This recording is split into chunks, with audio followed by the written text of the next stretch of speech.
Sometimes spiritual insight feels like a series of Russian nesting dolls, wherein we uncover these subtler and subtler grains of insight, these closer and closer reflections of our true being. Yet we reach an impasse, this infinitesimally small door that our ordinary minds simply cannot walk through, wherein instead of uncovering yet another even smaller nesting doll, we simply abandon the entire game. We throw up our hands and just open our eyes to exactly what's happening around us. And that is the moment we wake up.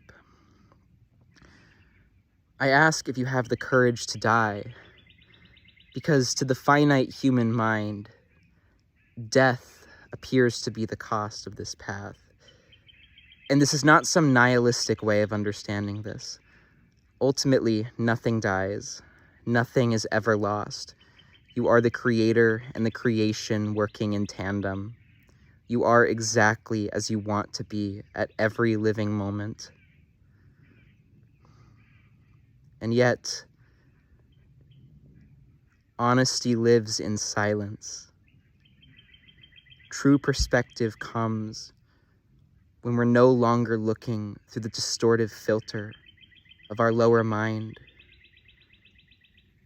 It doesn't come through finding our way out of the maze, but simply through not even regarding the maze as tangible or as meaningful in the first place. You don't have a finite mind that you're trying to work your way out of. You don't have a single private thought. You simply experience a collection of energies and a series of interpretations. And your happiness is only dependent on your relationship with these things. And to form the highest relationship with these things is to walk through that last door. It's like as Rupert Spira says, it's this moth approaching this flame. The flame is irresistible to the moth, and the moth thinks it wants nothing more than the flame.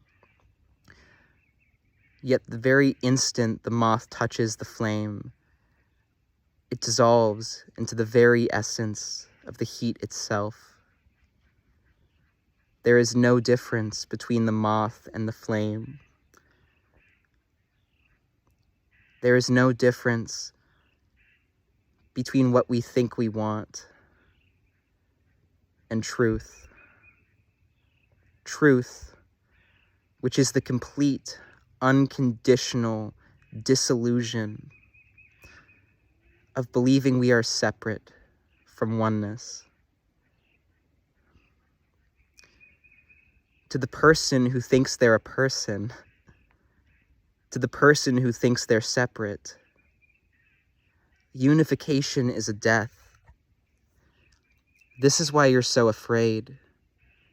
This is why you feel stuck. Because you're putting all of this attention on this cloud of fear. And it's not like you're gonna solve that cloud of fear by trying to work your way through it. You can't just meditate away the lower mind's horror at its own disillusion. You simply pay attention to the world. I mean, look around. Just drink in every impression, every sensation with unconditional honesty. Enter into a sacred marriage with every fiber of your being, every facet of your so-called outer experience.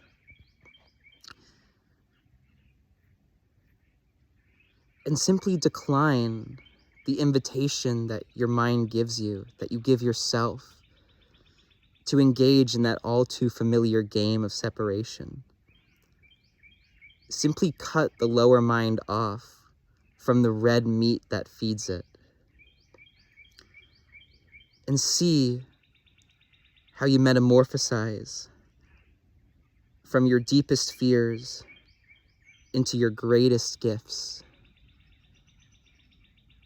which are indeed a direct translation of everything that on an energetic level beyond words you took too good to be true.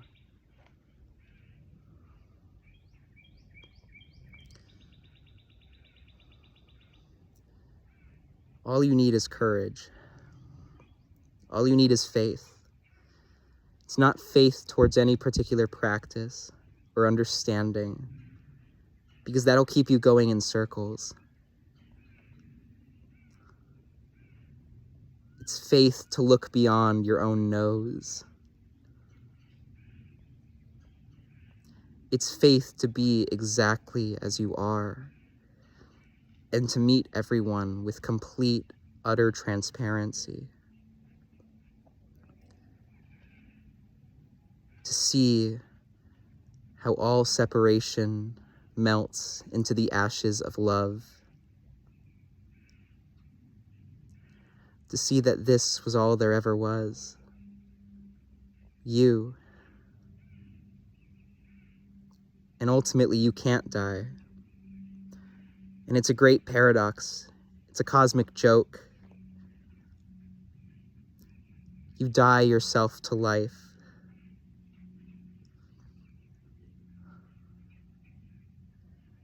You become what you are.